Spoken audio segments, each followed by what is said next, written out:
Hi all, welcome back to another session of concrete technology. ഇപ്പോൾ നമ്മൾ second മൊഡ്യൂളിലെ properties of hard and concrete ആണ് discuss ചെയ്തുകൊണ്ടിരുന്നത്. നമ്മൾ സ്ട്രെങ്ത്തിനെ കുറിച്ച് ഡിസ്കസ് ചെയ്തു, അതുപോലെ elastic properties like modulus of elasticity, Poisson's ratio, modular ratio, പിന്നെ ബോണ്ട് സ്ട്രെങ്ത്, ഇത്രയും പ്രോപ്പർട്ടീസ് ഡിസ്കസ് ചെയ്തു. ഇനി നമ്മൾ ഡിസ്കസ് ചെയ്യാൻ പോകുന്നത് രണ്ട് കാറ്റഗറൈസ് ചെയ്തിട്ടാണ് നമ്മൾ ഡിസ്കസ് ചെയ്യുന്നത്. അതിൽ ഒന്നാമത്തത് ക്രീപ്പ് ആൻഡ് ഷ്രിങ്കേജ്.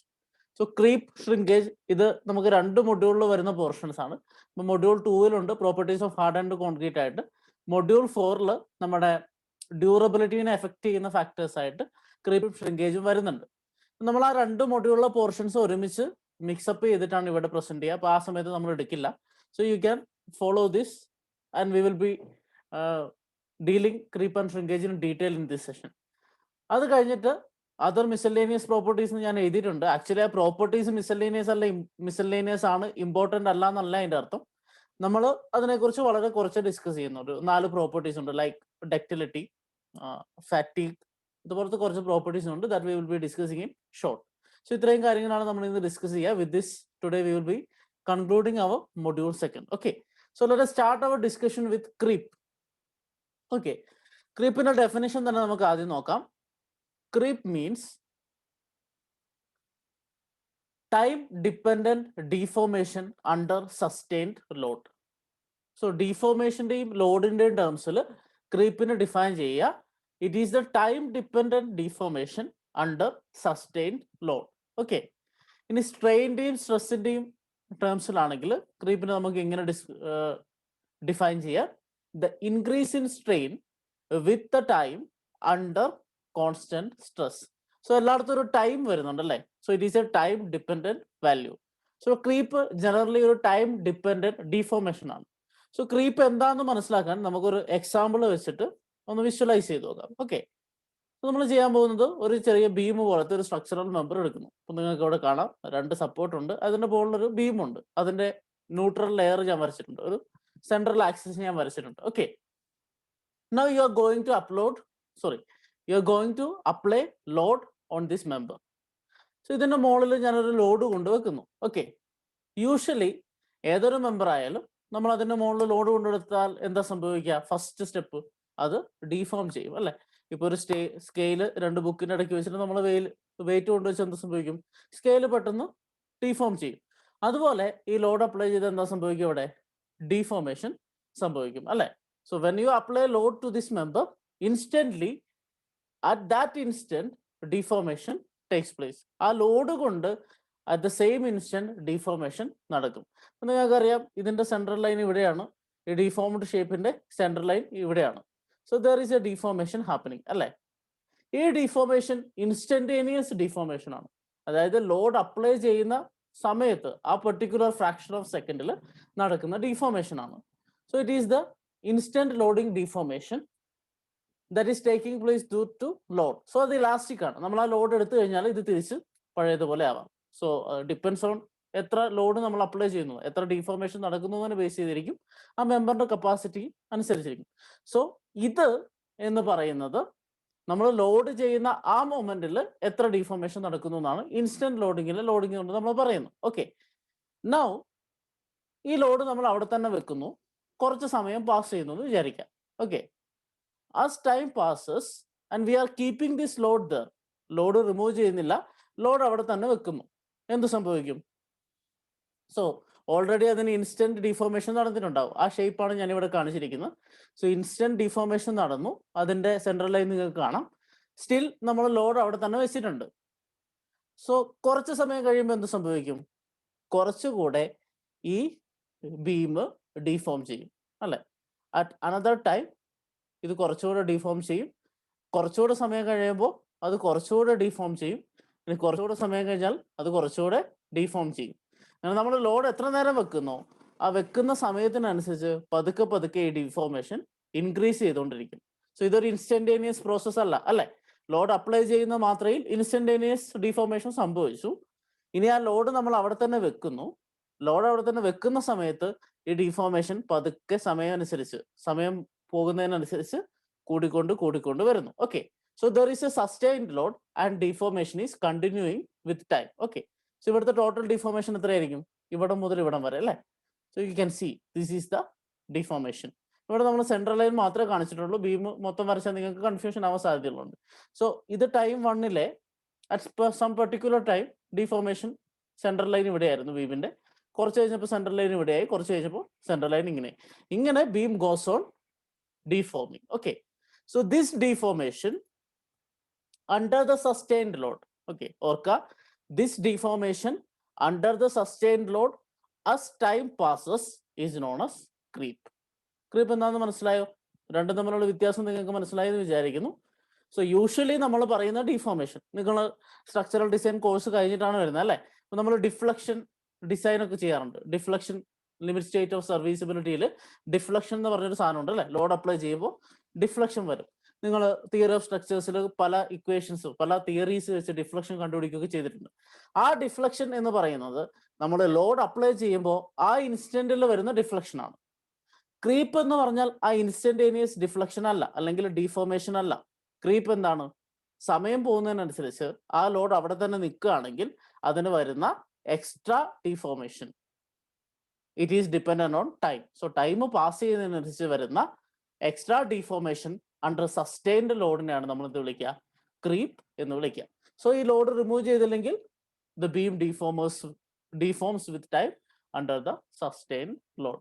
ഓക്കെ, ഇത് വേറൊരു രീതി മനസ്സിലാക്കാൻ, നിങ്ങൾ കോൺക്രീറ്റുമായിട്ട് ബന്ധമൊന്നുമില്ല, ജസ്റ്റ് ഒരു റബ്ബർ ബാൻഡ് എടുക്കുക.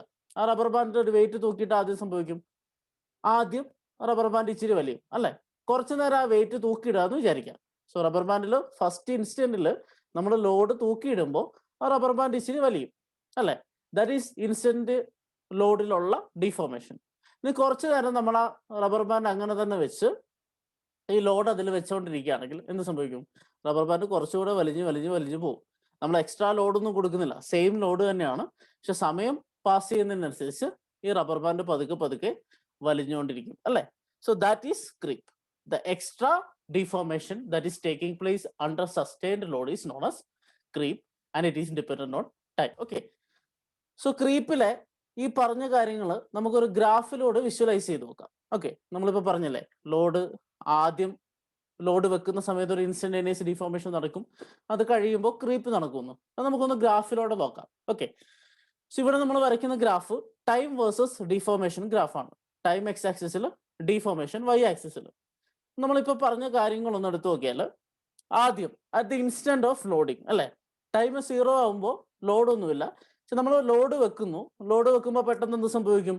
അതിൻ്റെ ലോഡിലുള്ള ഇൻസ്റ്റന്റ് ഡിഫോർമേഷൻ നടക്കും അല്ലേ? So at time 0 when the Lord is applied deformation takes place അല്ലേ? ഈ സിംഗിൾ സ്ട്രേറ്റ് ലൈൻ ആയിട്ട് ഇവിടെ ടൈം ഇൻക്രീസ് ചെയ്യുന്നില്ല, ടൈം ഈസ് സ്റ്റിൽ 0, പക്ഷെ ലോഡ് വെക്കുമ്പോൾ എന്താ സംഭവിക്കുക? ഇൻസ്റ്റന്റ് ഡിഫോർമേഷൻ നടക്കുന്നു. So this line represents the deformation on loading, that the instant deformation on loading. Okay, ഇനി അടുത്ത സ്റ്റേജ് എന്തായിരുന്നു?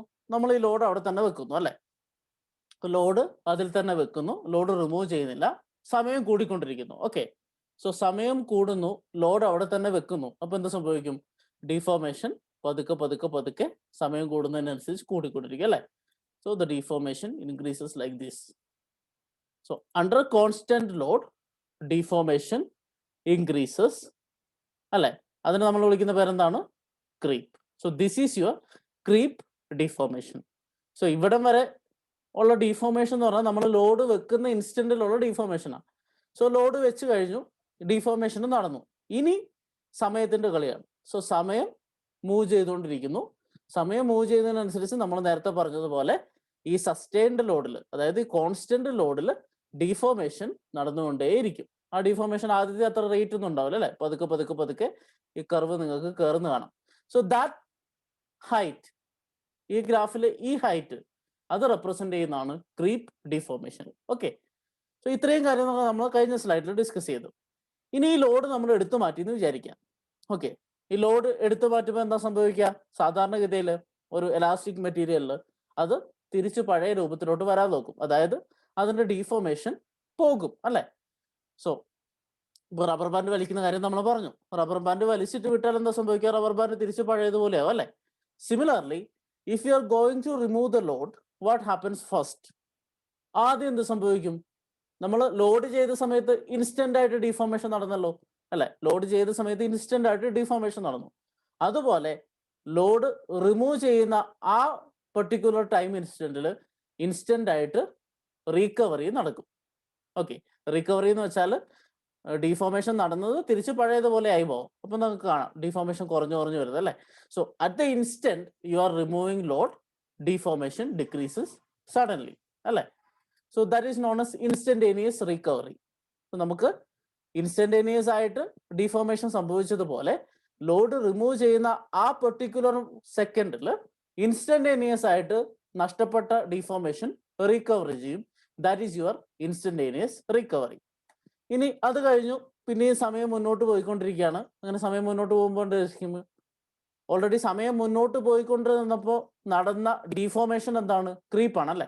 സോ അണ്ടർ കോൺസ്റ്റന്റ് ലോഡിങ് സമയം മുന്നോട്ട് പോയിക്കൊണ്ട് നടന്നപ്പോൾ നടന്ന ഡിഫോർമേഷനെ നമ്മൾ ക്രീപ്പ് എന്ന് വിളിച്ചു. അതുപോലെ ഈ ലോഡ് റിമൂവ് ചെയ്ത് കഴിഞ്ഞ് വീണ്ടും ടൈം പോകുന്നതിനനുസരിച്ച് ഈ ക്രീപ്പ് റിക്കവർ ചെയ്യും. സോ ക്രീപ്പ് കൊണ്ടുണ്ടായ ഡിഫോർമേഷൻ വീണ്ടും റിക്കവറി ചെയ്യും. So there is creep recovery. Okay, as time passes on a slower rate deformation due to creep is recovered, and that is known as creep recovery. Okay,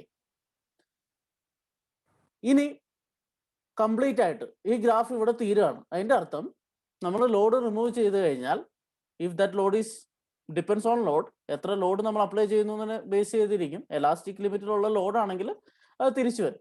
പക്ഷേ usually creep നടന്നു കഴിഞ്ഞാൽ ഈ നടന്ന deformation മുഴുവൻ തിരിച്ച് recovery ചെയ്യാൻ പറ്റില്ല. അതിന്റെ അർത്ഥം നമ്മൾ ലോഡ് കൊടുത്തിട്ട് അത് ഡിഫോമായി, ഷേപ്പ് മാറി, നമ്മൾ തിരിച്ച് ലോഡ് എടുത്തു കഴിയുമ്പോൾ തിരിച്ച് പഴയ ഷേപ്പിലോട്ട് ആ ബീം പോവില്ല. There will be some residual deformation. Okay, so ഇത്രയും ഡിഫോർമേഷൻ ലോഡ് റിമൂവ് ചെയ്ത് കഴിഞ്ഞാൽ ആ ബീമിൽ ബാക്കി ഉണ്ടാവും. ഓക്കെ, ആ ഇമേജ് വെച്ച് നമ്മൾ നോക്കിക്കഴിഞ്ഞാൽ നമ്മൾ ലോഡ് ചെയ്തു, ആ ലോഡ് റിമൂവ് ചെയ്ത് കഴിയുമ്പോൾ അതിന്റെ ഫൈനൽ ഷേപ്പ് ഏകദേശം ഇങ്ങനെ ഇരിക്കും. ഇതൊക്കെ എക്സാജറേറ്റഡ് ആണ് കേട്ടോ. ഇത്ര വലിയ ഡിഫോർമേഷൻ ഒന്നും നമുക്ക് വിസിബിൾ ആയിട്ട് കാണാൻ പറ്റില്ല. നിങ്ങളുടെ അണ്ടർസ്റ്റാൻഡിങ്ങിന് വേണ്ടി നമ്മൾ എക്സാജറേറ്റ് ചെയ്ത് കാണിക്കുന്നേ ഉള്ളൂ. സോ നമ്മൾ ലോഡ് റിമൂവ് ചെയ്ത് കഴിഞ്ഞാൽ പതുക്കെ കുറച്ച് റീകവർ ആവും, പക്ഷെ ഫുള്ളായിട്ട് ആ ഡിഫോർമേഷൻ റിക്കവർ ആവത്തില്ല. സോ ഇനീഷ്യലി ഇതായിരുന്നു ആ ബീമിന്റെ ഷേപ്പ്. ലോഡ് റിമൂവ് ചെയ്ത് കഴിഞ്ഞപ്പോൾ ബീമിന് ചെറിയൊരു ഡിഫ്ലക്ഷൻ ബാക്കി ഉണ്ടാവും. ബാക്കിയുള്ള deformation is known as residual deformation. Okay, so ഒരു ക്രീപ്പ് നടന്നു കഴിഞ്ഞാൽ കോൺക്രീറ്റ് സ്ട്രക്ചറിൽ എന്തുണ്ടാവും? ഒരു റെസിജ്വൽ ഡിഫോർമേഷൻ ഉണ്ടാവും. നമുക്കറിയാം ഡിഫ്ലക്ഷന്റെ ലിമിറ്റ് സ്റ്റേറ്റ് ഒക്കെ നമ്മൾ ചെയ്യാറുണ്ട്. ഡിഫ്ലക്ഷന്റെ ലിമിറ്റ് സ്റ്റേറ്റ് നമ്മൾ ചെയ്യുന്നത് എന്തിനാ? നമുക്ക് ഒരു ബീമും ഡിഫ്ലക്റ്റ് ചെയ്യരുത്, അതായത് ഡിഫോം ചെയ്യരുതെന്ന് പറയാൻ പറ്റില്ല. Deformation will happen there. പക്ഷെ കോഡിൽ കുറച്ച് പ്രൊവിഷൻസ് കൊടുക്കുന്നുണ്ട്. നിങ്ങൾ ഡിസൈൻ ചെയ്ത സമയത്ത് സാധാരണ സ്ട്രെങ്ത്തിന്റെ ഒക്കെ കേസിൽ നമ്മൾ എന്താ ചെയ്യാറ്? നമുക്ക് കിട്ടുന്ന ബെൻഡിങ് മൊമെന്റ് കണ്ടുപിടിച്ചിട്ട് അതിന്റെ ബെൻഡിങ് സ്ട്രെങ്ത് കണ്ടുപിടിക്കും അല്ലേ? അപ്പൊ ഈ സ്ട്രെങ്ത്തും മൊമെന്റും തമ്മിൽ ഇക്വേറ്റ് ചെയ്യും. അപ്പം സ്ട്രെങ്ത്തിനേക്കാൾ കൂടുതലാണ് വരുന്ന ബെൻഡിങ് മൊമെന്റ് എങ്കിൽ അത് നമുക്ക് എന്ത് പറ്റില്ല? It will be failing, beam will be failing. പക്ഷെ ഡിഫോർമേഷന്റെ കേസിൽ നമ്മൾ അങ്ങനെയല്ല പറയാം. ഡിഫോർമേഷന് അല്ലെങ്കിൽ ഡിഫ്ലക്ഷന് കോഡിന് സ്പെസിഫിക് വാല്യൂ ഉണ്ട്. അതിന് പെർമിസിബിൾ ഡിഫ്ലക്ഷൻ എന്ന് പറയാം അല്ലേ? സോ ഒരു പെർട്ടിക്കുലർ ഡിഫ്ലക്ഷൻ വരെ നമുക്ക് അനുവദിക്കാൻ പറ്റും. ഈ റെസിജ്വൽ ഡിഫോർമേഷൻ എന്ന് പറയുന്നത് ആ പെർട്ടിക്കുലർ ഡിഫ്ലക്ഷനേക്കാൾ കൂടുതലാണെങ്കിൽ അതെന്തിനെ ബാധിക്കും? നമ്മുടെ സ്ട്രക്ചറിനെ ബാധിക്കും. അതുകൊണ്ട് ക്രീപ്പ് നമ്മുടെ ഡിസൈന് വളരെ ഇമ്പോർട്ടൻ്റ് ആണ്. Okay, so that is the importance of creep in structural design. Okay, ഇപ്പൊ നിങ്ങൾക്ക് ക്രീപ്പ് എന്താന്ന് മനസ്സിലായെന്ന് വിചാരിക്കുന്നു. ഡെഫിനിഷൻ നിങ്ങൾക്ക് ക്ലിയർ ആയെന്ന് വിചാരിക്കുന്നു. ഈ ഗ്രാഫും ക്ലിയർ ആയെന്ന് വിചാരിക്കുന്നു. Okay, now what does creep does to concrete? എന്താണ് ക്രീപ്പ് കോൺക്രീറ്റിൽ എഫക്ട് ചെയ്യുക? അത് രണ്ട് രീതിയിൽ കോൺക്രീറ്റിൽ ക്രീപ്പിന് എഫക്റ്റ് ഉണ്ട്. പോസിറ്റീവായിട്ട് എഫക്റ്റ് ഉണ്ട്, നെഗറ്റീവായിട്ട് എഫക്റ്റ് ഉണ്ട്. നമുക്ക് ആദ്യം പോസിറ്റീവ് ആയിട്ടുള്ള കാര്യങ്ങൾ നോക്കാം. ഒന്നാമത്തെ പോസിറ്റീവ് കാര്യം എന്താണെന്ന് വെച്ചാൽ കോൺക്രീറ്റ് ബ്രിട്ടിൽ മെറ്റീരിയൽ ആണെന്ന് നമുക്കറിയാം. സോ ബ്രിട്ടിൽ മെറ്റീരിയലിന്റെ പ്രത്യേകത എന്താ? നമ്മൾ സ്ട്രെസ് സ്ട്രെയിൻ കർവ് വരയ്ക്കുന്ന സമയത്ത് മൈൽഡ് സ്റ്റീലിന്റെയും കോൺക്രീറ്റിന്റെയും കമ്പാരിസൺ പറഞ്ഞു അല്ലേ? ലോഡ് അപ്ലൈ ചെയ്താൽ വലിയ ഡിഫോർമേഷൻ തന്ന് വലിയ വാർണിംഗ് ഒന്നും തരാതെ പെട്ടെന്ന് ബ്രിട്ടിൽ മെറ്റീരിയൽ ഫ്രാക്ചർ ആവും അല്ലെ? There is no stress release through deformation. പക്ഷെ ഡക്റ്റൈൽ മെറ്റീരിയൽ ആണെങ്കിൽ സ്ട്രെസ് റിലീസ് ഡിഫോർമേഷൻ വഴി നടക്കും. നമ്മൾ സ്ട്രെയിൻ എനർജി ഒക്കെ പഠിച്ചല്ലേ, ആ സമയത്ത് ആ കർവിന്റെ പ്രത്യേകതയൊക്കെ നിങ്ങൾ ഓർത്താൽ മതി. സോ കോൺക്രീറ്റ് ഡക്റ്റൈൽ അല്ലാത്തത് കൊണ്ട് there are lot of problems. ഏറ്റവും പ്രധാനപ്പെട്ട പ്രശ്നം ഈ ഇമ്പാക്ട് ഫോഴ്സ് ഒക്കെ വരുമ്പോഴാണ്. നമുക്കറിയാം എർത്ത് കേക്ക് ഡിസൈനിൽ നമ്മൾ ഏറ്റവും കൂടുതൽ ഇമ്പോർട്ടൻ്റ് ആയിട്ട് എടുക്കുന്നത് ഡക്റ്റിലിറ്റിയാണ്. കാരണം എർത്ത് കേക്ക് ഒരു ഇമ്പാക്ട് ഫോഴ്സാണ്. സോ എർത്ത് കേക്ക് കൊണ്ട് വരുന്ന ഫോഴ്സിനെ ഈ ഡീഫോർമേഷൻ വെച്ചാണ് നമ്മൾ അബ്സോർബ് ചെയ്തെടുക്കുക, അതായത് മെറ്റീരിയലിന്റെ ഡീഫോർമേഷൻ വെച്ച്. സോ ഒരു കോൺക്രീറ്റ് സ്ട്രക്ചർ ആണെങ്കിൽ എന്ത് സംഭവിക്കും? Concrete ബ്രിട്ടിലാണ്.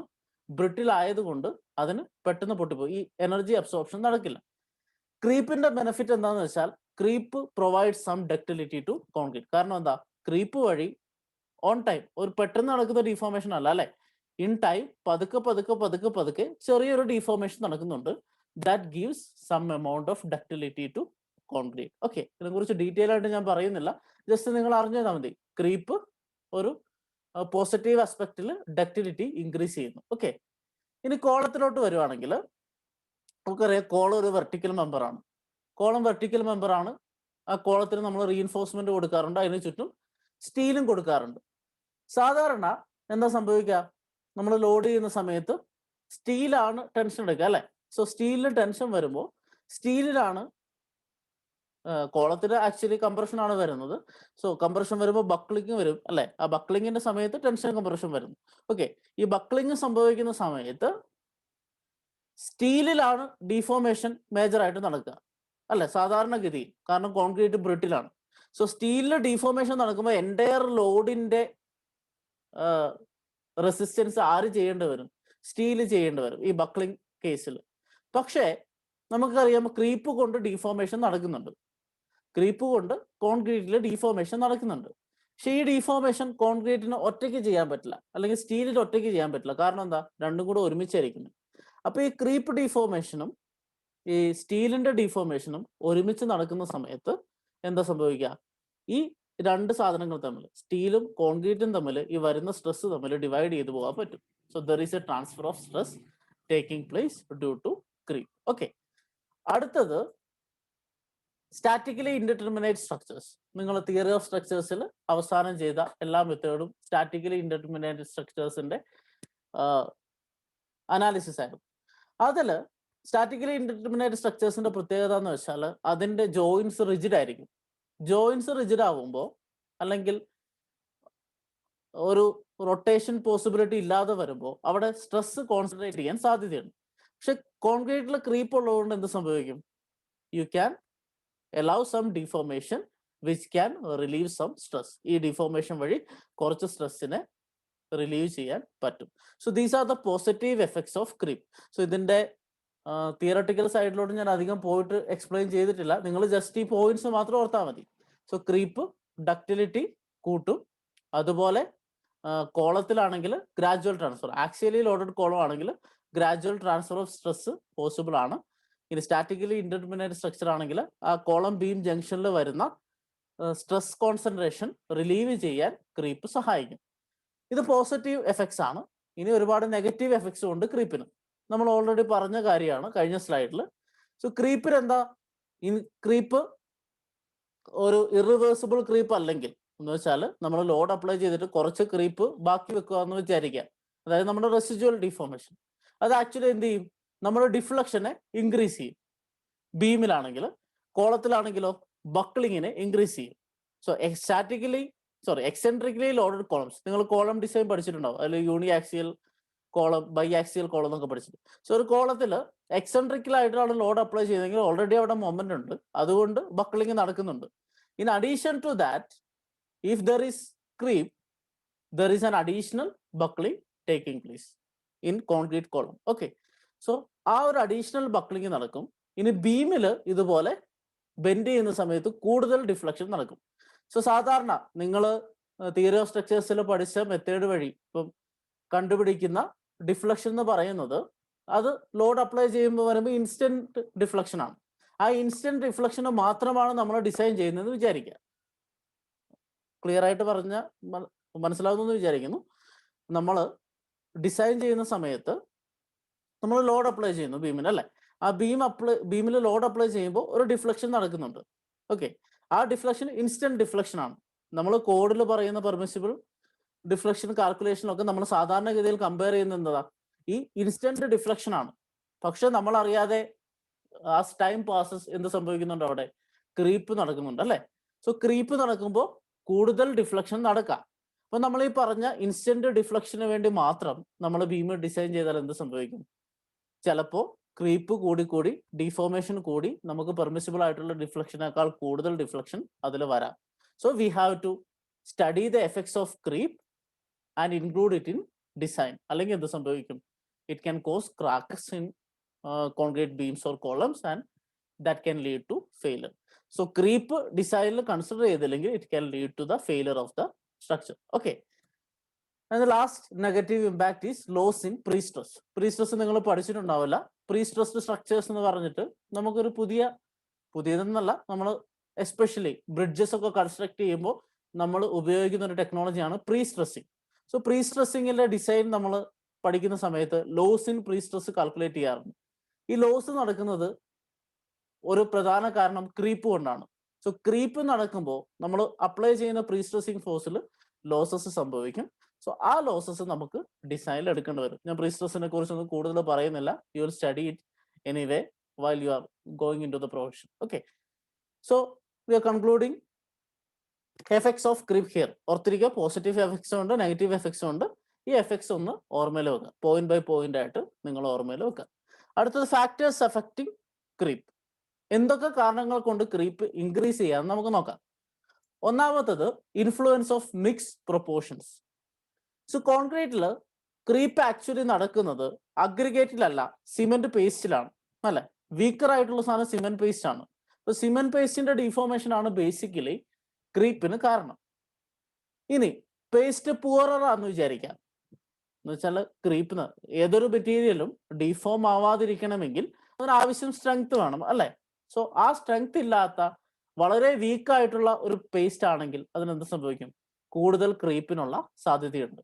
So what is the influence of mix proportion? Poorer the paste എന്ന് വെച്ചാൽ പേസ്റ്റ് പൂറാവുന്ന സാധാരണ എപ്പോഴാണ്, ഒരുപാട് വെള്ളം ഉള്ളപ്പോൾ. സോ സിമെന്റ് കണ്ടന്റ് കുറഞ്ഞ് വാട്ടർ കൂടുമ്പോഴാണ് ഒരു സിമെന്റ് പേസ്റ്റ് കൂടുതൽ വീക്ക് ആവുക, സ്ട്രെങ്ത് അതിന് കുറയാം.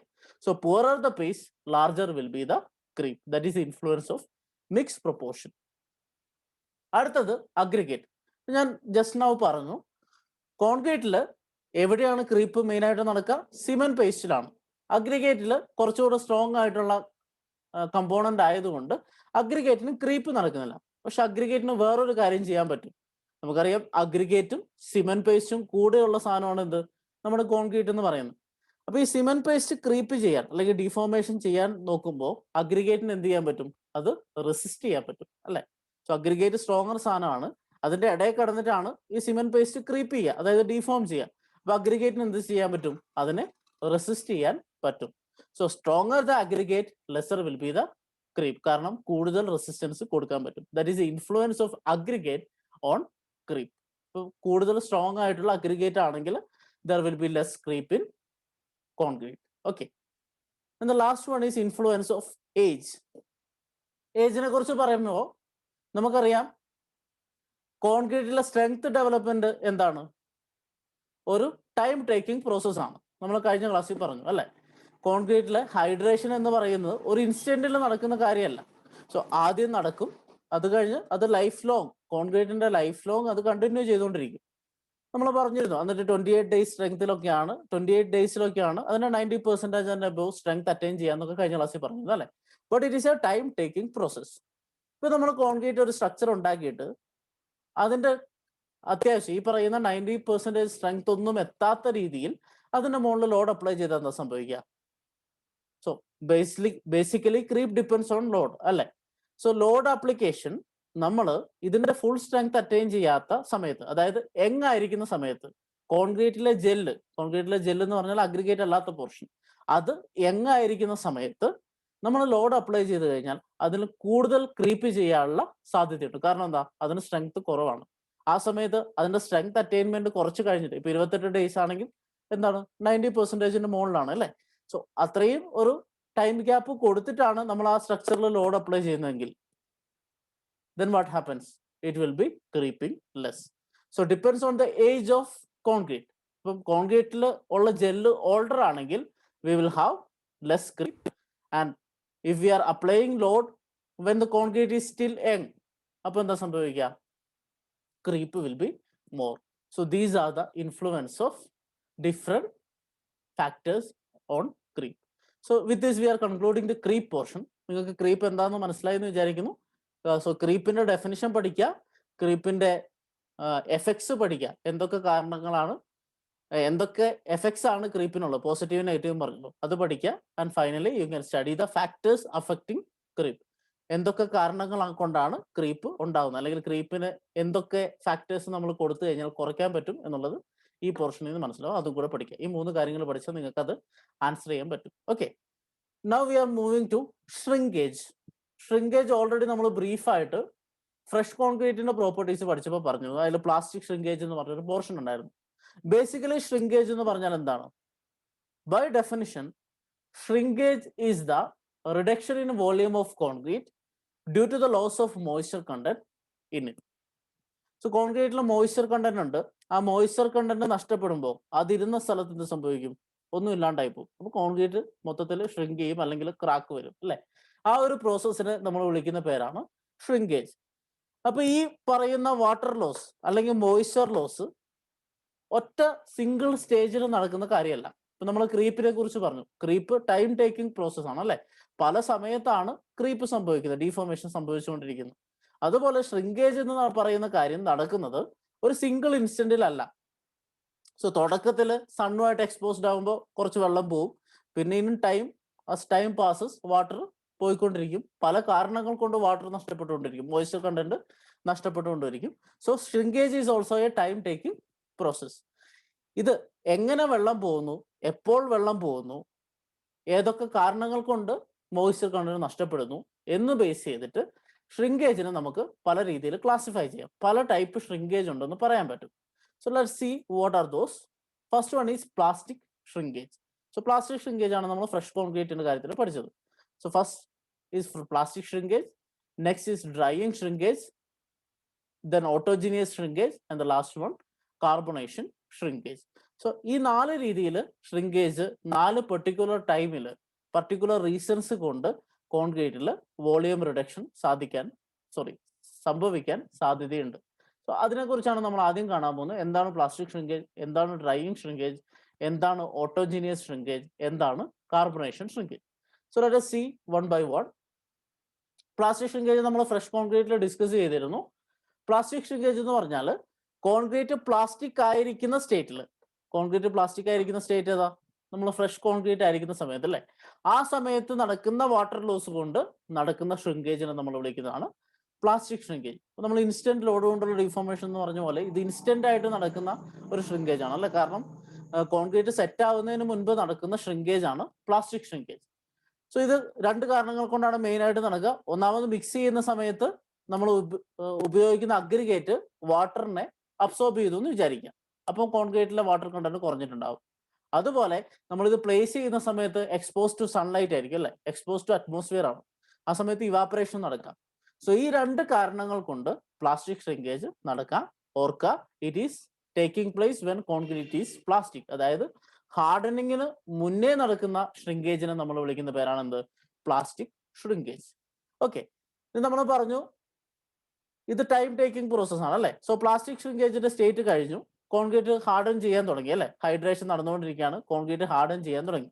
അങ്ങനെ കോൺക്രീറ്റ് ഹാർഡൻ ചെയ്ത സ്റ്റേറ്റിൽ ഇൻ ടൈം നടക്കുന്ന ഷ്രിങ്കേജിനെ വിളിക്കുന്ന പേരാണ് ഡ്രൈയിങ് ഷ്രിങ്കേജ്. ആ പേര് ഇത് തന്നെയാണ്, ഡ്രൈ സ്റ്റേറ്റിലുള്ള shrinkage, that is drying shrinkage. So it is taking place after that concrete has set. So concrete set ചെയ്തതിനു ശേഷമാണ് ഈ ഷ്രിങ്കേജ് നടക്കുക. ഇവിടെ എന്താ ആക്ച്വലി സംഭവിക്കുക? ഓൾറെഡി കോൺക്രീറ്റിലെ പുറത്തുള്ള വെള്ളം, സർഫസ് വാട്ടർ, പ്ലാസ്റ്റിക് ഷ്രിങ്കേജിൽ നഷ്ടപ്പെടുന്നത് എന്താ? സർഫസ് മോയ്സ്ചർ ആണ്. ഇവിടെ നടക്കുന്നത് കോൺക്രീറ്റിന്റെ സ്ട്രക്ചറിന്റെ ഉള്ളിലുള്ള വാട്ടറിന്റെ ലോസ് ആണ്. ഓക്കെ, കോൺക്രീറ്റിന്റെ സ്ട്രക്ചറിന്റെ ഉള്ളിൽ എന്ന് പറഞ്ഞാൽ ഇവിടെ നിങ്ങളൊരു വാക്ക് കാണുന്നുണ്ടാവും, കാപ്പിലറി വാട്ടർ. ഇത് എവിടെയെങ്കിലും വേറെ കേട്ടിട്ടുണ്ടാവും? ഓർത്ത് നോക്കിയേ, ജിയോ ടെക്നിക്കൽ പഠിച്ചു കഴിഞ്ഞ സമയത്ത് പോറോസിറ്റി ഒക്കെ പറഞ്ഞിട്ട് ആ പോർസ് കണക്ട് ചെയ്തൊരു കാപ്പിലറി ട്യൂബ്സ് പോലെയാവും, അതിൽ വെള്ളം വരും, ആ വെള്ളത്തിന്റെ കാര്യങ്ങളൊക്കെ നമ്മൾ പറഞ്ഞിരുന്നു. അതാണ് കാപ്പിലറി വാട്ടർ. ഇൻസൈഡ് പോർസിലുള്ള സോയിൽ സ്ട്രക്ചറിന്റെ ഇൻസൈഡ് പോർസിലുള്ള വെള്ളമാണ് കാപ്പിലറി വാട്ടർ. അതുപോലെ കോൺക്രീറ്റിന്റെ സ്ട്രക്ചറിന്റെ അകത്തുള്ള വാട്ടർ ആണ് capillary water in gel pores അല്ലെ. ഈ ജെൽ ഉണ്ടായി കഴിയുമ്പോൾ ഉണ്ടാകുന്ന പോർസിൽ ഉള്ള വാട്ടറാണ് കാപ്പിലറി വാട്ടർ എന്ന് പറയുന്നത്. സോ ടൈം പോകുന്നതിനനുസരിച്ച് നല്ല ടെമ്പറേച്ചറിലാണ് ഈ കോൺക്രീറ്റ് ഉള്ളതെങ്കിൽ, എക്സ്പോസ്ഡ് ടു അറ്റ്മോസ്ഫിയർ ആണെങ്കിൽ, ഇൻ ടൈം ബീങ് ഇത് പതുക്കെ ഇൻ ടൈം കോഴ്സ് ഇത് പതുക്കെ എസ്കേപ്പ് ഔട്ട് ആവാൻ സാധ്യതയുണ്ട്. അങ്ങനെ നഷ്ടപ്പെടുന്ന വെള്ളം will contract the concrete and that is known as drying shrinkage. Okay, so ഇത് സർഫസ് മോയ്സ്ചർ അല്ല പോകുന്നത്, കാപ്പിലറി വാട്ടർ ആണ് പോകുന്നതെന്ന് ഓർത്തിരിക്കുക. So that is the second type of shrinkage. We are moving to the third type, that is autogenous shrinkage. Autogenous ഷ്രിങ്കേജിന്റെ പ്രത്യേകത, ഇവിടെ water പുറത്തോട്ട് പോകുന്നില്ല. ഇപ്പൊ നമ്മൾ പ്ലാസ്റ്റിക് ഷ്രിങ്കേജിന്റെ ഡ്രൈയിങ് ഷ്രിങ്കേജിന്റെ കേസിൽ എന്താ പറഞ്ഞത്, water is lost to atmosphere അല്ലെ, എൻവയോൺമെന്റിൽ, അതിന്റെ സറൗണ്ടിങ് എൻവയോൺമെന്റിലോട്ട് വാട്ടർ പോകുന്നതാണ് പ്ലാസ്റ്റിക് ഷ്രിങ്കേജും ഡ്രൈയിങ് ഷ്രിങ്കേജും. പക്ഷെ ഓട്ടോജീനിയസ് ഷ്രിങ്കേജിൽ ഇങ്ങനൊരു എൻവയോൺമെന്റൽ ലോസ് നടക്കുന്നില്ല. അതായത് കോൺക്രീറ്റിന്റെ അകത്തോട്ട് വെള്ളം വരുമോ കോൺക്രീറ്റിന്റെ പുറത്തോട്ട് വെള്ളം പോവുകയോ ചെയ്യുന്നില്ല. ഇവിടെ സംഭവിക്കുന്നത് കെമിക്കൽ റിയാക്ഷൻസ് ആണ്. ഇപ്പൊ കോൺക്രീറ്റിൽ ഹൈഡ്രേഷൻ നടക്കുന്നുണ്ട് അല്ലെ, ഹൈഡ്രേഷൻ നടക്കുമ്പോൾ മോയ്സ്ചർ കണ്ടന്റിന്റെ പ്രസൻസിലാണ് ഹൈഡ്രേഷൻ നടക്കുക. സോ വാട്ടർ അതിനാവശ്യമാണ്. സോ ഇങ്ങനെയുള്ള കെമിക്കൽ റിയാക്ഷൻസിന് വേണ്ടി കോൺക്രീറ്റിലെ വാട്ടർ യൂസ് ചെയ്യും. അപ്പൊ ഈ വാട്ടർ കുറവാണെങ്കിൽ എന്താ സംഭവിക്കുക എന്ന് വെച്ചാൽ, ഹൈഡ്രേഷന് ആവശ്യമുള്ള വെള്ളം ഇല്ലായിരുന്നു. സോ അതുകൊണ്ട് ഈ കോൺക്രീറ്റിലുള്ള വെള്ളം മുഴുവൻ ഹൈഡ്രേഷൻ പോലെയുള്ള കെമിക്കൽ പ്രോസസ്സിൽ എടുത്തു കഴിഞ്ഞാൽ കോൺക്രീറ്റിൽ ആവശ്യമുള്ള വാട്ടർ ബാക്കിയില്ല. That means the space occupied will be blank and concrete volume will be shrinking. So ഇങ്ങനെ കെമിക്കൽ റിയാക്ഷൻ കൊണ്ട് വാട്ടർ നഷ്ടപ്പെടുന്നത് നമ്മൾ ഓട്ടോജീനിയസ് ഷ്രിങ്കേജ് എന്ന് വിളിക്കും. പക്ഷെ ഇത് വളരെ ചെറിയ എമൗണ്ടിലാണ് നടക്കുക സാധാരണ. നമുക്കറിയാം, ആവശ്യത്തിന് ഹൈഡ്രേഷൻ നടക്കാൻ ആവശ്യമുള്ള വെള്ളമൊക്കെ വെച്ചിട്ടാണ് നമ്മൾ വാട്ടർ സിമെന്റ് റേഷ്യോ ഫിക്സ് ചെയ്യുക. സോ ആ വാട്ടർ സിമെന്റ് റേഷ്യോ 0.4 കുറവൊക്കെ ആണെങ്കിൽ മാത്രമേ യൂഷ്വലി ഓട്ടോജീനിയസ് ഷ്രിങ്കേജ് നടക്കാറുള്ളൂ. So we are not going to give much importance to autogeneous shrinkage while we consider the strength and other aspects of concrete. Okay, and the last one is carbonation shrinkage. So shrinkage in the study ഏറ്റവും പുതിയതായിട്ട് വന്നിട്ടുള്ള reason for shrinkage ആണ് carbonation shrinkage എന്ന് പറയുന്നത്. നമുക്കറിയാം, concrete ഇരിക്കുന്ന അറ്റ്മോസ്ഫിയറിലാണ് അല്ലെ. നമ്മളിപ്പം ഏതൊരു സ്ട്രക്ചർ ഉണ്ടാക്കിയാൽ അത് ഓപ്പൺ ടു അറ്റ്മോസ്ഫിയർ ആണല്ലോ. അറ്റ്മോസ്ഫിയറിൽ ഒരുപാട് ഗ്യാസ് ഉണ്ട്. നമുക്കറിയാം, one of the important gases ആണ് കാർബൺ ഡൈ ഓക്സൈഡ്. ഇപ്പോ നമ്മളൊരു കോൺക്രീറ്റ് ഉണ്ടാക്കി കഴിഞ്ഞാൽ അറ്റ്മോസ്ഫിയറിലെ കാർബൺ ഡൈ ഓക്സൈഡ് ഈ കോൺക്രീറ്റിലോട്ട് വരുന്നു എന്ന് വിചാരിക്കാം. കോൺക്രീറ്റ് പോർസിലോട്ട് അറ്റ്മോസ്ഫിയറിലെ കാർബൺ ഡൈ ഓക്സൈഡ് വരുന്നു. അപ്പൊ എന്ത് സംഭവിക്കും, കോൺക്രീറ്റിൽ ഹൈഡ്രേഷൻ സംഭവിച്ചിട്ടുണ്ടാവും. ഹൈഡ്രേറ്റഡ് സിമെന്റിൽ ഒരുപാട് പ്രൊഡക്ട്സ് ഉണ്ടാവും. നമ്മൾ ഒരുപാട് പ്രൊഡക്ട്സ് പഠിച്ചിട്ടുണ്ട് അല്ലെ, ബോക്സ് കോമ്പൗണ്ട്സ്, അതിന്റെ ഇക്വേഷൻ്റെ ഒക്കെ അപ്പുറത്ത് കുറെ സബ് പ്രൊഡക്ട്സ് ഒക്കെ പഠിച്ചിട്ടുണ്ട്. സോ ഈ പ്രൊഡക്ട്സും കാർബൺ ഡൈ ഓക്സൈഡും തമ്മിൽ റിയാക്ട് ചെയ്യാൻ സാധ്യതയുണ്ട്. So carbon dioxide reacts with the hydrated cement products, അല്ലെങ്കിൽ അതിൽ മിനറൽസുമായിട്ട് റിയാക്ട് ചെയ്യുന്നു. അപ്പൊ എന്താ സംഭവിക്കാന്ന് വെച്ചാൽ, ഈ ആദ്യം അത്യാവശ്യം വലുപ്പമുള്ള, അത്യാവശ്യം വോളിയം ഉള്ള ഒരു പ്രൊഡക്റ്റ് ആണെന്ന് വിചാരിക്കുക. അത് കാർബൺ ഡൈ ഓക്സൈഡ് ആയിട്ട് റിയാക്ട് ചെയ്യുമ്പോൾ അത് ഡീസോസിയേറ്റഡ് ആവും അല്ലെ, അത് സ്പ്ലിറ്റ് ആവാൻ സാധ്യതയുണ്ട്. അപ്പോൾ ഉണ്ടാവുന്ന പ്രൊഡക്ട്സ് അതിനേക്കാൾ ലെസർ വോളിയം ആയിരിക്കും, ബൈ പ്രൊഡക്ട്സ് എന്ന് പറയുന്നത്. അപ്പോൾ ആദ്യം അത് ഒക്യുപ്പൈ ചെയ്ത വോളിയത്തെക്കാൾ കുറവ് വോളിയം ആയിരിക്കും ഇപ്പോൾ ഒക്യുപ്പൈ ചെയ്യുക. അപ്പൊ എന്ത് ചെയ്തു, സംഭവിച്ചു, വോളിയം റിഡ്യൂസ് ചെയ്തു. അപ്പോൾ കാർബണുമായിട്ട് റിയാക്ട് ചെയ്ത് കഴിഞ്ഞപ്പോൾ, കാർബൺ ഡൈ ഓക്സൈഡുമായിട്ട് റിയാക്ട് ചെയ്ത് കഴിഞ്ഞപ്പോൾ ആദ്യം ഉണ്ടായ വോളിയത്തെക്കാൾ കുറവുള്ള പ്രൊഡക്ട്സ് ഉണ്ടാവുന്നു. അതുകൊണ്ട് ഷ്രിങ്കേജ് നടക്കുന്നു. അങ്ങനെ നടക്കുന്ന ഷ്രിങ്കേജിനാണ് നമ്മൾ എന്ത് വിളിക്കുക, കാർബണേഷൻ ഷ്രിങ്കേജ് എന്ന് വിളിക്കുക. സോ അതിനൊരു ഉദാഹരണം കാൽസ്യം ഹൈഡ്രോക്സൈഡ്. നിങ്ങൾ എല്ലാ റിയാക്ഷനും എഴുതുന്ന സമയത്ത് തന്നെ അവസാനത്തെ ഒരു വാലുണ്ടാവും, CaOH2+H2O എന്ന് പറഞ്ഞിട്ട്. സോ അതിൽ കാൽസ്യം ഹൈഡ്രോക്സൈഡ് ഉണ്ട് എല്ലാ ഹൈഡ്രേഷൻ റിയാക്ഷന്റെയും പ്രൊഡക്ട്സ് ആയിട്ട്.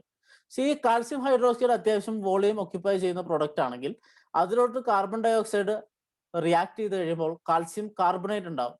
So calcium hydroxide converted to calcium carbonate. പക്ഷേ ഈ കാൽസ്യം കാർബണേറ്റ് ലെസർ വോളിയം ഉള്ള പ്രൊഡക്റ്റ് ആണ്. So what happen, volume shrink. So അങ്ങനെ നടക്കുന്ന ഷ്രിങ്കേജിനെ നമ്മൾ വിളിക്കുന്ന പേരാണ് എന്ത്, കാർബണേഷൻ ഷ്രിങ്കേജ്. ഓക്കെ, സോ ഇതാണ് 4 ടൈപ്പ്: പ്ലാസ്റ്റിക്, അതുപോലെ drying shrinkage, autogenous shrinkage, carbonation shrinkage. Just one സെന്റൻസിൽ ഇതെന്താണെന്ന് നിങ്ങൾ മനസ്സിലാക്കി വെച്ചിരിക്കുക. Okay, now factors affecting shrinkage. എന്തൊക്കെ ഫാക്ടേഴ്സ് ആണ് കോൺക്രീറ്റിന്റെ പുറത്തെയും കോൺക്രീറ്റിന്റെ അകത്തെയും ഉള്ള എന്തൊക്കെ ഫാക്ടേഴ്സ് ആണ് ഈ ഷ്രിങ്കേജിനെ എഫക്ട് ചെയ്യാൻ നമുക്ക് നോക്കാം.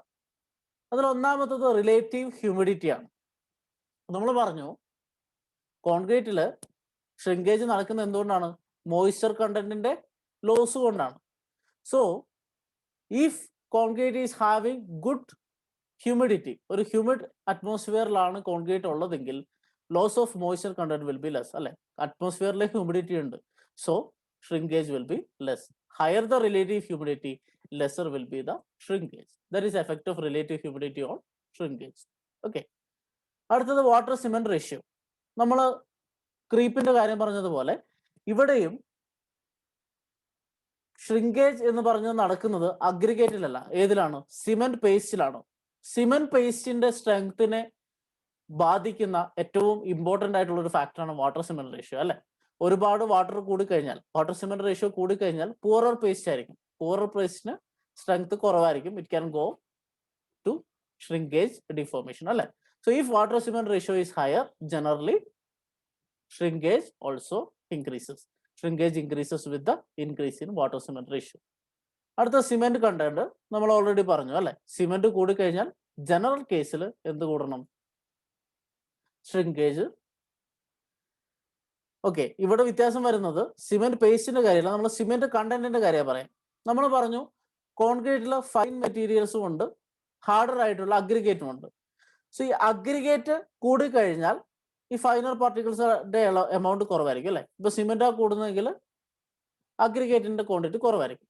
സോ ഈ സിമെന്റ് പാർട്ടിക്കിൾസ് കൂടിക്കഴിഞ്ഞാൽ, സിമെന്റ് കണ്ടന്റ് കൂടിക്കഴിഞ്ഞാൽ സിമെന്റ് പേസ്റ്റിന്റെ അളവ് കൂടുതലായിരിക്കും. അങ്ങനെ സിമെന്റ് പേസ്റ്റിന്റെ അളവ് കൂടിക്കഴിഞ്ഞാൽ compared to aggregate, what will happen? Shrinkage can increase, അല്ലെ? കൂടുതൽ സിമെന്റ്, സാധാരണ കോൺക്രീറ്റിനെക്കാളും ഒരു സിമെന്റ് മോർട്ടാർ ആയിരിക്കും കൂടുതൽ ഷ്രിങ്ക് ചെയ്യുക. നിങ്ങൾ എക്സാമ്പിൾ എടുക്കുക. ആദ്യം വെറുതെ ഒരു സിമെന്റ് പേസ്റ്റ് എന്ന് വെച്ചാൽ സിമെന്റ് വാട്ടർ മാത്രം എടുക്കുക. അടുത്തത് സിമെന്റ് സാൻഡ് വാട്ടർ, അതായത് മോർട്ടാർ. അടുത്തത് നമ്മുടെ കോൺക്രീറ്റ്. ഈ മൂന്നെണ്ണത്തിൽ ഏറ്റവും കൂടുതൽ ഷ്രിങ്കേജ് നടക്കുന്ന ഏതിലായിരിക്കും? ഏറ്റവും ഫൈനർ ആയിട്ടുള്ള സാധനം അതേതാണ്? Cement paste. അവിടെ റെസിസ്റ്റ് ചെയ്യാനൊന്നുമില്ല, so it is going to shrink more. അടുത്ത രണ്ടാമത്തെ കേസ് എടുത്തു. രണ്ടാമത്തെ കേസ് എന്താണ്? മോർട്ടാർ ആണ്, അല്ലെ? മോർട്ടാറിൽ സാൻഡും കൂടി ഉണ്ട്, so shrinkage will B comparatively less. ഇനി മൂന്നാമത്തെ കേസ് എടുത്തു. മൂന്നാമത്തെ കേസ് എന്താണ്? കോൺക്രീറ്റ് ആണ്, അവിടെ അഗ്രിഗേറ്റ് ഉണ്ട്, so shrinkage will be much lesser than the other two. So higher the amount of cement, higher will be the shrinkage. Okay. അടുത്തത് aggregate. So ഞാൻ ഓൾറെഡി പറഞ്ഞു കഴിഞ്ഞു, അല്ലെ? അഗ്രിഗേറ്റ് ഹാർഡർ ആണെങ്കിൽ നമ്മൾ ഈ ക്രീപ്പിന്റെ കാര്യം പറഞ്ഞ പോലെ ഈ സിമെന്റ് പേസ്റ്റിന്റെ ഷ്രിങ്കേജിനെ റെസിസ്റ്റ് ചെയ്യാൻ പറ്റും.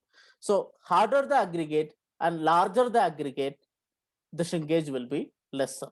സോ ലാർജർ അഗ്രിഗേറ്റ് ആകുമ്പോഴുള്ള ഗുണം എന്താ? നമ്മൾ സർഫസ് ഏരിയയെ കുറിച്ച് ഡിസ്കസ് ചെയ്തിരുന്നു കഴിഞ്ഞ ക്ലാസ്സുകളിൽ. സോ ലാർജർ സൈസ് ആണെങ്കിൽ അതിന് സർഫസ് ഏരിയ കുറവായിരിക്കും, അല്ലെ? ഒരു പെർട്ടിക്കുലർ വോളിയം കോൺക്രീറ്റിൽ ലാർജ് സൈസ്ഡ് അഗ്രിഗേറ്റും സ്മോളർ സൈസ് അഗ്രിഗേറ്റും എടുത്തു എന്ന് വിചാരിക്കാം. അപ്പൊ ഏതിനാണ് surface area? Total surface area കൂട്ടുമ്പോൾ കുറവ് വരിക ലാർജ് സൈസ് അഗ്രിഗേറ്റിനായിരിക്കും. സോ സർഫസ് ഏരിയ കുറവാണെങ്കിൽ അഡ്വാൻറ്റേജ് എന്താ?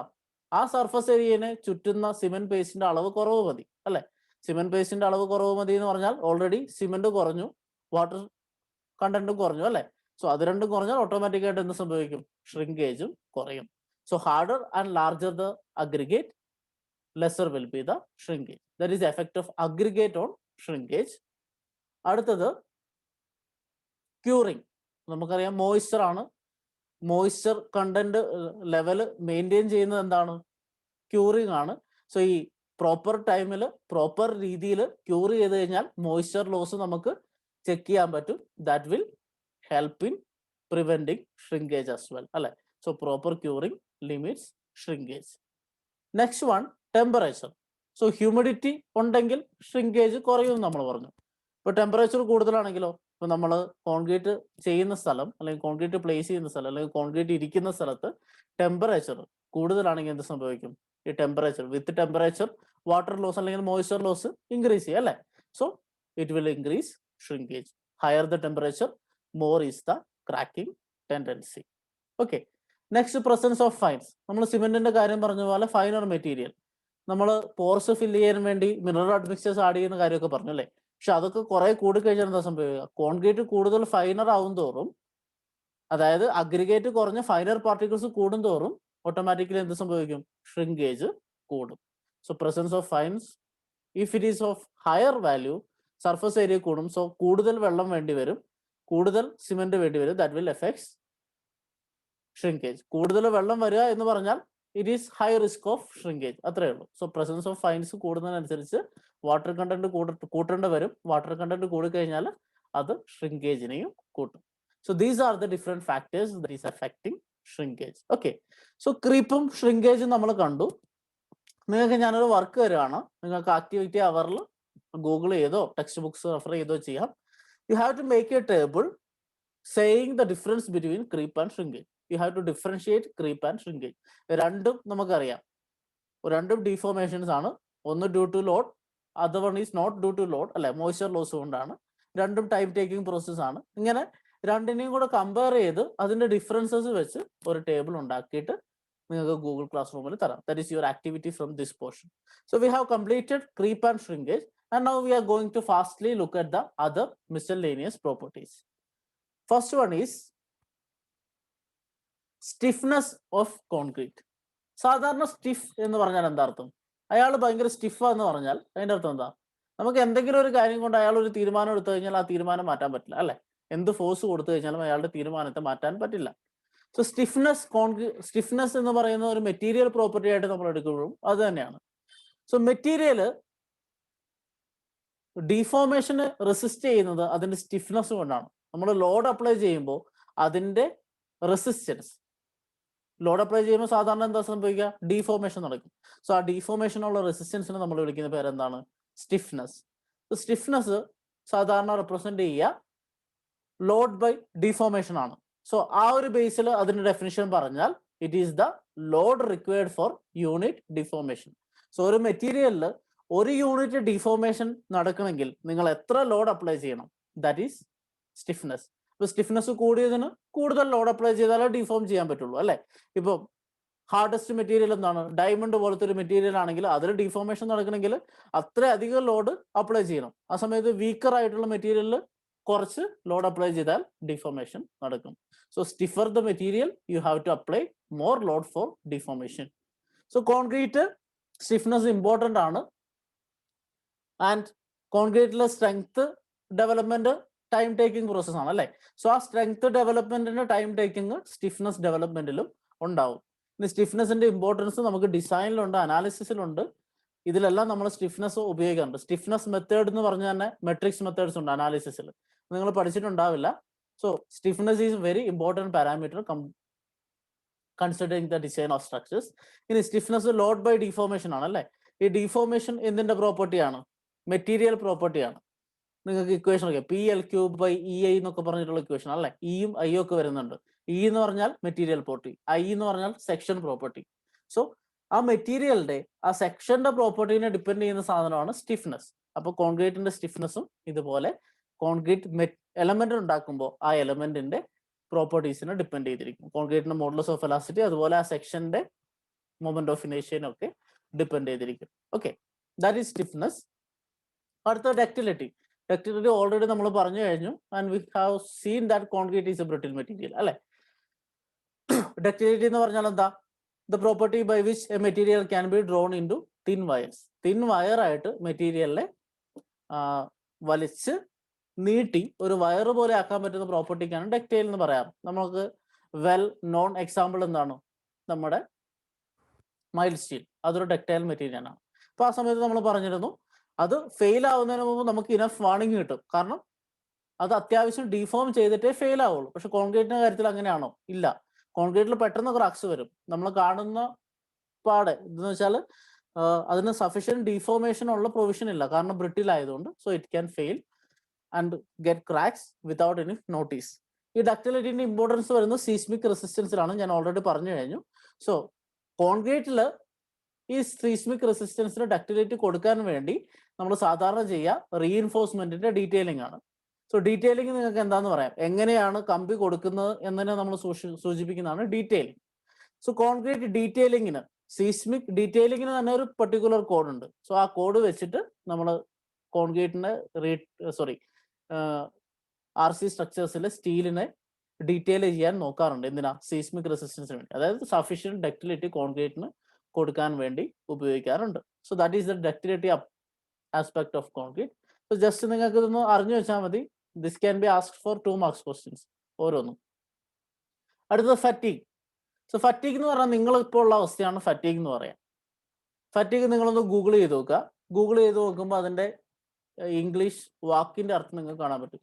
ബോർഡം, അതുപോലെ ഒരു മടുപ്പ്, അതാണ് ആക്ച്വലി ഫറ്റീഗ് എന്ന് പറയുന്നത്. സോ ഇപ്പൊ നിങ്ങളുടെ അവസ്ഥ എന്താണ്? ഒരു 1.5 വർഷമായിട്ട് നിങ്ങൾ വീട്ടിൽ തന്നെ ഇരിക്കുന്നു, ഓൺലൈൻ ക്ലാസ്സസ് ആണ്, അത്യാവശ്യം മടുത്തിട്ടുണ്ടാവും അല്ലേ? ആ ഒരു മടുപ്പിനെയാണ് ഫറ്റീഗ് എന്ന് സാധാരണ പറയാം. ഇനി മെറ്റീരിയൽ പ്രോപ്പർട്ടി ആയിട്ട് ഫറ്റീഗിനെ എടുത്തു കഴിഞ്ഞാൽ, ഒരു റെപ്പീറ്റേഷൻ ലോഡ് വരുമ്പോൾ ഏതെങ്കിലും ഒരു സ്ട്രക്ചറിൽ റെപ്പീറ്റേഷൻ ലോഡ്, അതായത് ഇപ്പോൾ ഉള്ള അവസ്ഥ റിപ്പീറ്റ് ചെയ്തുകൊണ്ടേ ഇരിക്കുന്നു, അങ്ങനെയാണെങ്കിൽ അതിന് വരുന്ന പ്രോബ്ലംസിനെ ഉള്ള resistance, that is fatigue. So fatigue can be defined as the strength of concrete against cyclic or repeated loading. So cyclic load അല്ലെങ്കിൽ repeated loading, ഈ രണ്ട് കാര്യങ്ങൾ വരുന്ന സ്ട്രക്ചേഴ്സിൽ ഉണ്ടാവാൻ സാധ്യതയുള്ള പ്രശ്നങ്ങളെ റെസിസ്റ്റ് ചെയ്യാനുള്ള സ്ട്രെങ്ത്തിനെയാണ് നമുക്ക് എന്ത് വിളിക്കുക? ഫറ്റീഗ് സ്ട്രെങ്ത് എന്ന് പറയാം. കോൺക്രീറ്റിൽ പ്രധാനമായിട്ടും 2 കാര്യങ്ങളിലാണ് നമുക്ക് ഈ സൈക്ലിക് ലോഡ് കാണാൻ പറ്റുക. ഒന്നാമത് നമ്മളൊരു റോഡ് ഉണ്ടാക്കിയെന്ന് വിചാരിക്കുക. Road rigid payment, flexible payment ഉണ്ട്, നിങ്ങൾ പഠിച്ചിട്ട് കാണും. അതിൽ റിജിഡ് പേയ്മെന്റ് എന്താണ്? കോൺക്രീറ്റ് ആണല്ലേ. ഈ കോൺക്രീറ്റിന്റെ മുകളിൽ വണ്ടികൾ ഓടുമ്പോൾ അതൊരു റിപ്പീറ്റഡ് ലോഡിങ് അല്ലെങ്കിൽ സൈക്ലിക് ലോഡിങ് ആണ് നടക്കുന്നത് അല്ലേ? ഏത് നേരവും ഉള്ള ലോഡല്ല, അത് വന്നും പോയിക്കൊണ്ടേയിരിക്കുന്നു. It is a cyclic loading. ഇനി നമ്മളൊരു മെഷീൻ വെച്ചു. ഇപ്പൊ നിങ്ങൾ മില്ലിലൊക്കെ പോയാലും മില്ലിലെ പൊടിക്കുന്ന യന്ത്രമൊക്കെ വെച്ചിരിക്കുന്ന ഒരു കോൺക്രീറ്റ് പ്ലാറ്റ്ഫോമിന്റെ മുകളിലായിരിക്കും. അപ്പോൾ ഈ മെഷീൻ ഓണാക്കുന്ന സമയത്ത് എന്ത് സംഭവിക്കും? അതിൽ വൈബ്രേഷൻ വരും. ഈ വൈബ്രേഷൻ കൊടുക്കുന്നത് ഒരു സൈക്ലിക് ലോഡാണ് ആ പ്ലാറ്റ്ഫോമിന് അല്ലേ? സോ അവിടെ ഒരു സൈക്ലിക് ലോഡിങ് വരുന്നുണ്ട്. ഇങ്ങനെ സൈക്ലിക് ലോഡിങ് നടക്കുമ്പോൾ ആക്ച്വലി അതിന് താങ്ങാൻ പറ്റുന്ന ലോഡിനേക്കാൾ കുറവായിരിക്കും ഈ ലോഡ് അല്ലേ? ഇപ്പൊ ഒരു വണ്ടി പോകുന്ന ലോഡിനേക്കാളും കൂടുതൽ ഈ റോഡിന് താങ്ങാൻ പറ്റും. പക്ഷെ എന്താ സംഭവിക്കുക? ഈ ലോഡ് പല പ്രാവശ്യം വന്നുകൊണ്ടിരിക്കുക. അപ്പൊ പല പ്രാവശ്യം വന്നുകൊണ്ടിരിക്കുമ്പോൾ ഇതിൽ ചെറിയ ചെറിയ ക്രാക്സ് ആദ്യം ഉണ്ടാവും. ആ ക്രാക്സ് പതുക്കെ പതുക്കെ വലുതായി വരും. So cyclic or repeated loads will create micro cracks in concrete which will be enhanced when this load is repeated. So load വരുന്നതിനനുസരിച്ച് ഈ ക്രാക്ക് വലുതായി വരും. ക്രാക്ക് വലുതായി അവസാനം സ്ട്രക്ചർ ഫെയിൽ ആവാൻ വരെ സാധ്യതയുണ്ട്. So we have to consider fatigue strength also. Okay, and the last one is impact strength. Impact strength എന്ന് പറഞ്ഞാൽ റെസിസ്റ്റൻസ് ടു ഇമ്പാക്ട് ലോഡാണ്. അതിന് നമ്മൾ സാധാരണ ടഫ്നെസ് എന്ന് വിളിക്കും അല്ലെ? നിങ്ങൾ മെറ്റീരിയൽ പ്രോപ്പർട്ടി ആയിട്ട് നിങ്ങൾ ഇതെല്ലാം തിയറി ഓഫ് സ്ട്രക്ചേഴ്സിൽ പഠിച്ചിട്ടുള്ളതാണ്. So impact strength also referred as toughness is the resistance against fracture to impact loading. So impact load എന്ന് പറഞ്ഞാൽ എന്താണ്? ചെറിയൊരു ഡ്യൂറേഷനിൽ പെട്ടെന്ന് വരുന്ന ഡൈനാമിക് ലോഡിനെയാണ് നമ്മൾ എന്ത് വിളിക്കുക? ഇമ്പാക്ട് ലോഡ് എന്ന് പറയാം. സോ ചെറിയ ടൈം ഡ്യൂറേഷനിൽ നല്ല ഇന്റൻസിറ്റിയിൽ ആക്ട് ചെയ്യുന്ന ലോഡ്. സോ ഇതിനെ സാധാരണ റെസിസ്റ്റ് ചെയ്യുന്നത് ആ ലോഡിന്റെ എനർജീനെ അബ്സോർബ് ചെയ്തുകൊണ്ടാണ്. ഓക്കെ, ഇപ്പം സീസ്മിക് ഫോഴ്സ് ഒരു ഇമ്പാക്ട് ലോഡാണ്. സോ സീസ്മിക് ഫോഴ്സ് എങ്ങനെയാ സംഭവിക്കുക? ഭൂമി കുലുങ്ങുന്ന സമയത്ത് സീസ്മിക് വേവ്സ് നമ്മുടെ ഭൂമിന്റെ അടിയിൽ കൂടെ പോകുന്നുണ്ട്. ആ വേവ്സിൽ ബിൽഡിംഗ് വൈബ്രേറ്റ് ചെയ്യാൻ തുടങ്ങും അല്ലേ? സോ ആ വൈബ്രേഷനെ അബ്സോർബ് ചെയ്യണം. So there should be absorption taking place to resist this impact loading. So concrete already നമ്മൾ പറഞ്ഞു അത്ര അബ്സോർപ്ഷൻ കപ്പാസിറ്റി ഉള്ള സാധനമല്ല. സോ അതിനെ കൂടുതൽ ഡക്റ്റൈൽ ആക്കേണ്ട കാര്യമുണ്ട്. സോ ഡക്റ്റൈൽ ഡീറ്റെയിലിംഗ് ഒക്കെ നമ്മൾ ഫോളോ ചെയ്യും. ഇനി വേറൊരു കേസ് കോൺക്രീറ്റിൽ ഇമ്പാക്ട് ലോഡ് വരുന്ന എവിടെയാണ്? നമുക്കറിയാം, പൈലിംഗ് നടത്തുന്നു. കോൺക്രീറ്റ് പൈല് അടിച്ചടിച്ച് താഴ്ത്തുമ്പോൾ അവിടെയും ഇമ്പാക്ട് ലോഡാണ്. ഇങ്ങനെയുള്ള കേസിലൊക്കെ നമുക്ക് കോൺക്രീറ്റിന്റെ ഇമ്പാക്ട് സ്ട്രെങ്ത്തിന്റെ പഠനം ആവശ്യമാണ്. Okay, so with this we are concluding our second module. നമ്മൾ സെക്കൻഡ് മൊഡ്യൂളിൽ ഇത്രയും കാര്യങ്ങളാണ് ഡിസ്കസ് ചെയ്തത്. ഒന്നാമത് പ്രിപ്പറേഷൻ ഓഫ് കോൺക്രീറ്റ്, സെക്കൻഡ് എന്തായിരുന്നു? properties of fresh concrete, and finally we have discussed properties of hardened concrete. So ഇതെല്ലാം ഒരു തിയററ്റിക്കൽ ബേസിസും എക്സ്പെരിമെന്റൽ ബേസിസും ഉള്ള ഒരുപാട് ഒരുപാട് പോയിന്റ്സ് ഉള്ള കാര്യങ്ങളാണ് അല്ലേ? അപ്പോൾ ഈ പോയിന്റ്സ് ഒക്കെ ഓർത്തിരിക്കുക, പോയിന്റ് ബൈ പോയിന്റ് ആയിട്ട് എക്സാമിന് ആൻസർ ചെയ്യാം. So with this we are concluding today's class as well as second module. അടുത്ത ക്ലാസ്സിൽ നമ്മൾ ഡിസ്കസ് ചെയ്യാൻ പോകുന്ന one of the important modules in concrete technology, that is mix design. So concrete technology എന്ന subject പഠിച്ചു കഴിഞ്ഞാൽ നമ്മുടെ ഔട്ട്പുട്ട് ഒരു കോൺക്രീറ്റ് മിക്സ് എങ്ങനെ ഡിസൈൻ ചെയ്യാൻ പറ്റണം എന്നുള്ളതാണ്. സോ അടുത്ത ക്ലാസ് തൊട്ട് നമ്മൾ ഡിസ്കസ് ചെയ്യാൻ പോകുന്നത് കോൺക്രീറ്റ് മിക്സ് ഡിസൈനെ കുറിച്ചാണ്. അതിൽ ഫസ്റ്റ് ക്ലാസ് ഈ മിക്സ് ഡിസൈന് വേണ്ട കുറച്ച് തിയററ്റിക്കൽ പോർഷൻ, അതാണ് നമ്മൾ ആദ്യം ഡിസ്കസ് ചെയ്യുക. അത് കഴിഞ്ഞിട്ട് മിക്സ് ഡിസൈനിലോട്ട് കിടക്കും. So we'll be seeing in the next class. Till then, bye.